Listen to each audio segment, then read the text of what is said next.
అన్న తల్లిని రోడ్డు మీద మారేసిపోంగా వాడికి ఏమనిపించలేదా?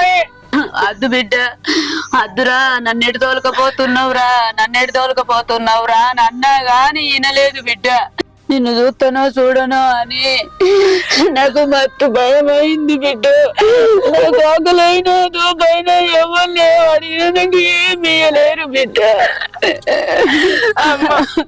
నువ్వేం బాధపడకు. నీ ఇంటికి వస్తామన్నా నాకే చేతిలో రూపాయి లేకపోయే.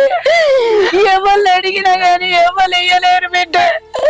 నేనేమి కార్పుడు కంటి అని నేను ఏడ్చుకుంటా కూర్చున్నా బిడ్డ. నాకు ఏ దొంగ దొరకలేదు, ఏ దారి దొరకలేదు బిడ్డ. నేను అందరూ కనలేదా, నాకేం బాధ ఇది అని. నేను నువ్వు కూడా దొరకవో అని యాద్ చేసుకుంటూ కూర్చున్నా బిడ్డ. నా బిడ్డ ఎంత మంచిగా ఉండు అనుకున్నా బిడ్డ. ఎవరిని ఒక్క రూపాయి అడిగినా ఇయ్యలేరు, ఎవరిని ఒక్క బొట్టు నీళ్ళు అడిగినా ఇయ్యలేరు. నేనేం రాదాడు ఖర్చుకుంటే. నాకు పగున్నోళ్ళ కన్నా ఈ కష్టాలు రావద్దు అని ఏడ్చుకుంటూ కూర్చున్నా బిడ్డ.